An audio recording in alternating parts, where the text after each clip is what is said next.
Assalamualaikum warahmatullahi wabarakatuh. Shalom. Perkenalkan, nama saya Putri Utami Herawati dengan NIM E11212310004. Di sini saya akan menjelaskan tentang teori postmodernisme. Yang pertama, saya akan membahas tentang kemunculan dan latar belakang teori. Adapun kemunculan teori postmodernisme yaitu kekecewaan terhadap proyek modernitas.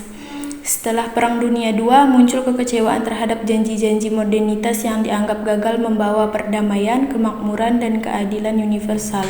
Bencana perang, ketidaksetaraan sosial, dan kerusakan lingkungan memunculkan keraguan terhadap gagasan kemajuan yang tak terhindarkan melalui ilmu pengetahuan dan teknologi. Perkembangan sosial dan budaya. Perubahan sosial dan budaya yang pesat pada pertengahan hingga akhir abad ke-20 seperti munculnya budaya konsumen, globalisasi, perkembangan teknologi informasi, dan pluralisme budaya menantang asumsi-asumsi homogenitas dan stabilitas modernisme. Perkembangan dalam pemikiran. Munculnya pemikiran-pemikiran baru dalam filsafat, teori sosial, dan humaniora seperti strukturalisme, pasca-strukturalisme, dan teori kritis memberikan landasan intelektual bagi postmodernisme. Krisis representasi. Postmodernisme mempertanyakan kemampuan bahasa dan representasi untuk secara akurat mencerminkan realitas. Mereka menekankan sifat-sifat konstruksi sosial dari makna dan pengetahuan serta mengakui adanya berbagai perspektif dan interpretasi yang valid. Perubahan dalam seni dan arsitektur. Dalam bidang seni dan arsitektur muncul gerakan postmodern yang menolak estetika modern yang minimalis, fungsional, dan universal. Latar belakang teori postmodernisme. Adapun itu, kritik terhadap rasionalitas dan objektivitas. Modernisme sangat menjunjung tinggi rasio dan objektivitas sebagai cara untuk mencapai kebenaran universal. Postmodernisme sebaliknya mempertanyakan klaim objektivitas dan menekankan bahwa pengetahuan selalu dipengaruhi oleh perspektif kekuasaan dan konteks sosial budaya. Penolakan terhadap narasi besar atau metanarasi. Modernisme dicirikan oleh adanya narasi-narasi besar yang berusaha menjelaskan seluruh aspek kehidupan dan sejarah, seperti gagasan tentang kemajuan, emansipasi, dan universalisme. Postmodernisme menolak narasi-narasi ini sebagai bentuk totalisasi dan penindasan terhadap perbedaan dan keragaman. Penekanan pada pluralitas dan perbedaan. Berbeda dengan modernisme yang mencari kesatuan dan universalitas, postmodernisme sebagai teori menghargai pluralitas, perbedaan, dan heterogenitas. Mereka mengakui adanya berbagai macam perspektif identitas dan cara hidup yang valid. Defragmentasi dan deskonstruksi. Postmodernisme cenderung melihat realitas sebagai sesuatu yang terfragmentasi, kompleks, dan ambigu.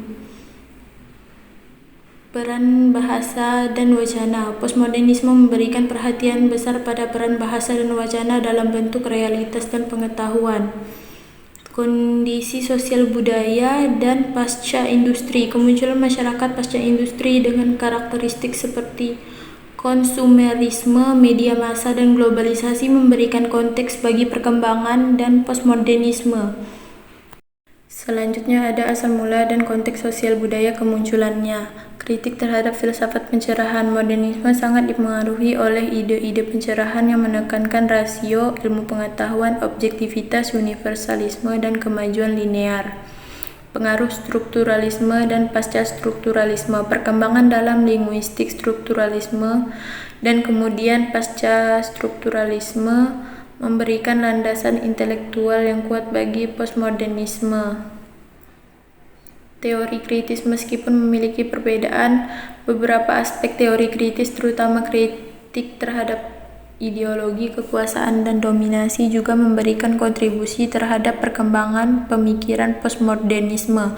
Kekecewaan terhadap proyek modernitas. Pengalaman pahit Perang Dunia I dan II, kengerian Holocaust, serta ketidaksetaraan sosial dan ekonomi yang terus berlanjut menumbuhkan keraguan terhadap janji-janji kemajuan dan humanisme universal yang dijanjikan oleh modernitas.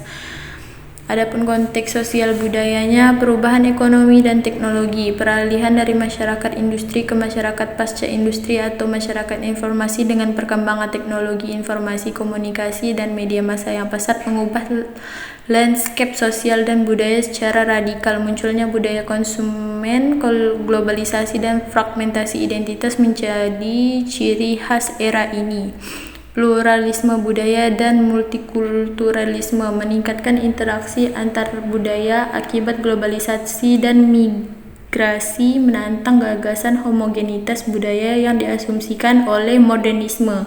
Pengakuan terhadap keberagaman etnis, agama, gender, dan orientasi seksual mendorong munculnya perspektif yang menghargai perbedaan dan pluralitas. Kritis identitas dan subjektivitas dalam masyarakat postmodernisme, identitas menjadi lebih cair, fleksibel, dan dipengaruhi oleh berbagai faktor seperti media, konsumsi, dan interaksi sosial. Kepercayaan yang menurun terhadap institusi dan otoritas, munculnya skeptisisme terhadap institusi-institusi modern seperti negara, ilmu pengetahuan, dan agama sebagai sumber kebenaran dan otoritas tunggal. Pengaruh media massa dan budaya populer. Peran media massa dan budaya populer dalam membentuk persepsi, nilai, dan identitas semakin signifikan dalam masyarakat postmodernisme. Kemunculan teori postmodernisme sebagai disiplin ilmu dan kerangka pemikiran yang koheren terjadi secara bertahap pada pertengahan hingga akhir abad ke-20. Adapun tokoh-tokoh utama dalam teori postmodernisme yaitu Jean-Francois Lyotard,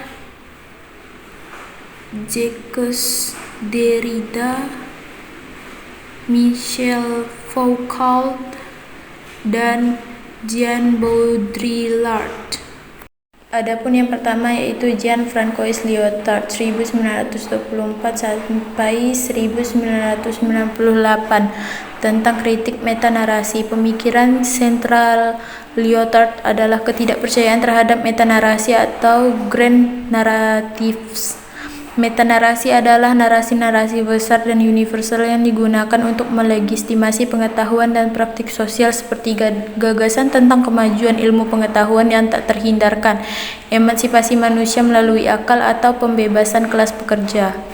Lyotard berpendapat bahwa narasi-narasi ini telah kehilangan kredibilitas di era postmodern karena berbagai peristiwa sejarah atau seperti Perang Dunia dan perkembangan pemikiran yang menunjukkan batas-batas dan potensi penindasan dalam klaim universal. Yang kedua ada Jacques Derrida 1930 sampai 2004. Dekonstruksi pemikiran utama. Derrida adalah seorang filsuf yang mengembangkan metode dekonstruksi, sebuah pendekatan untuk menganalisis teks dalam arti luas termasuk filsafat, sastra, dan budaya yang bertujuan untuk membongkar asumsi-asumsi metafisik dan hierarki konseptual yang mendasarinya. Dekonstruksi. Derrida menunjukkan bahwa makna dalam sebuah teks tidak pernah stabil dan tunggal, tetapi selalu bergantung pada hubungan diferensial antara kata-kata dan konsep-konsep. Ia menyoroti adanya oposisi biner atau seperti hadir atau tidak hadir, lisan atau tulisan, maskulin atau feminim yang mendasari pemikiran barat, dan bagaimana salah satu sisi dari oposisi tersebut seringkali diprivilege dan mendominasi sisi lainnya.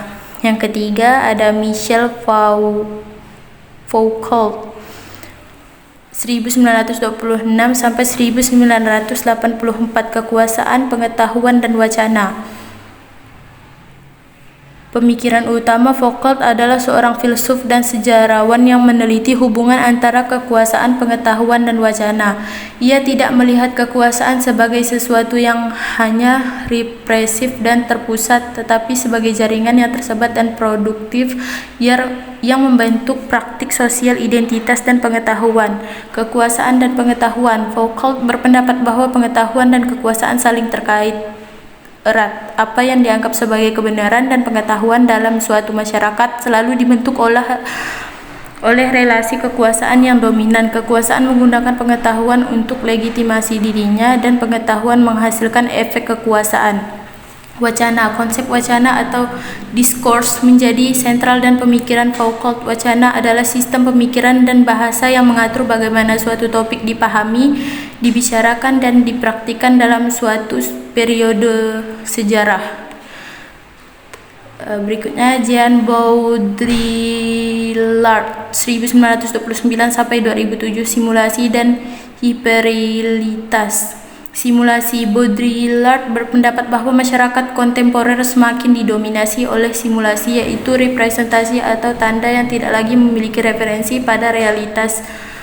Simulasi menciptakan ilusi realitas yang semakin menggantikan realitas itu sendiri. Hiperrealitas. Ketika simulasi menjadi begitu dominan, kita memasuki kondisi hiperrealitas di mana batas antara realitas dan representasi menjadi kabur atau bahkan hilang. Dalam hiperrealitas, model, citra, dan tanda menjadi lebih penting daripada apa yang mereka representasikan. Contoh ekstrimnya adalah Disneyland yang merupakan simulasi dari berbagai realitas yang terasa lebih nyata daripada kenyataan itu sendiri.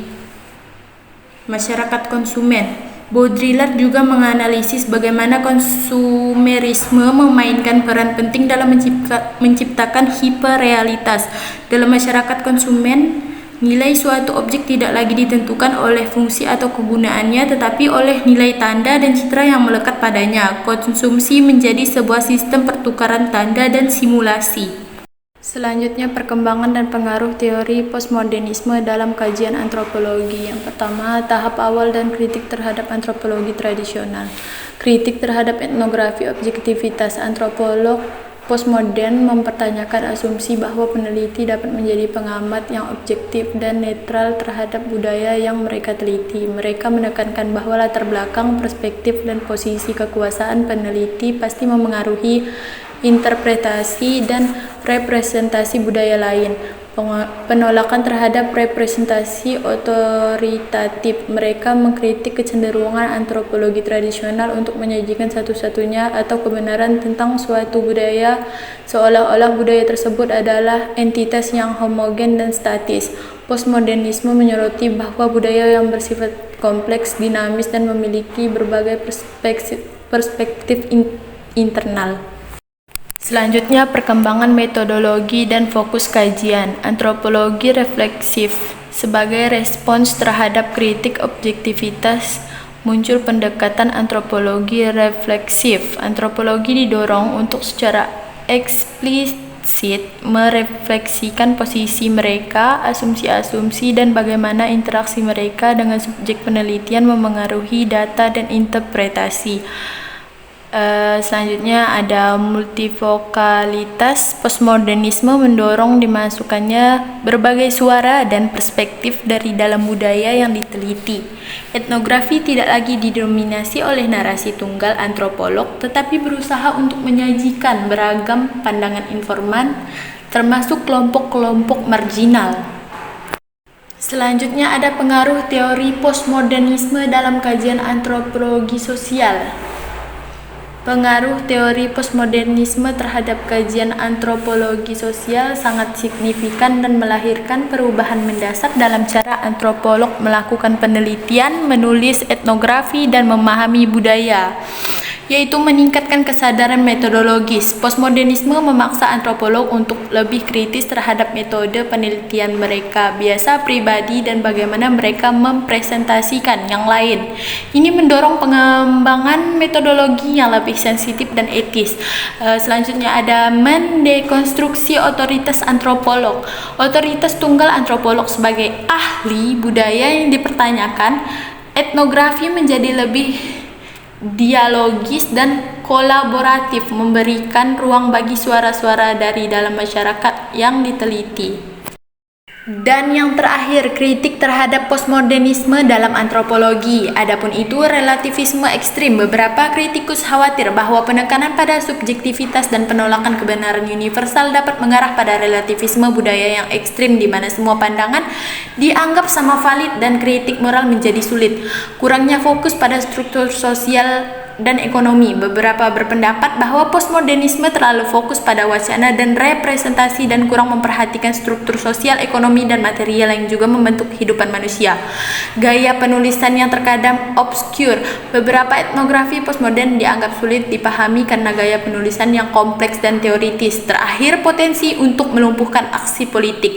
Kritik juga muncul bahwa penolakan terhadap narasi besar dan fokus pada fragmentasi dalam melemahkan upaya membangun solidaritas melakukan aksi politik untuk perubahan sosial. Kesimpulannya, teori postmodernisme telah membawa perubahan revolusioner dalam kajian antropologi sosial. Meskipun tidak tanpa kritik, pengaruhnya sangat terasa dalam mendorong antropolog untuk menjadi lebih reflektif, sensitif terhadap kekuasaan dan perbedaan, serta mengakui kompleksitas dan dinamika budaya.